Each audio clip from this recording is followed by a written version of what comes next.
Ito po yung kabitan ng arm link para sa mga other implements katulad ng mga disc plow at rotary slasher. Yan ang i-convert natin kay Ma'am Mary Jane para sa unit niya na Landhope 175 na Iseki. 17.5 horsepower 4x4.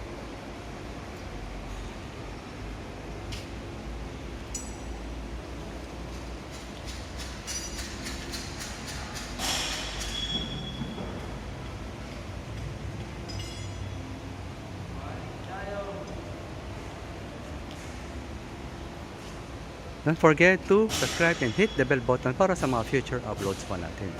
Naka-highlight naman number ko sa 0955-091-6511. Kapag di nyo ako ma-contact, nasa description yung personal details ko naman para ma-check nyo po kung anong number na ginagamit ko. Yan.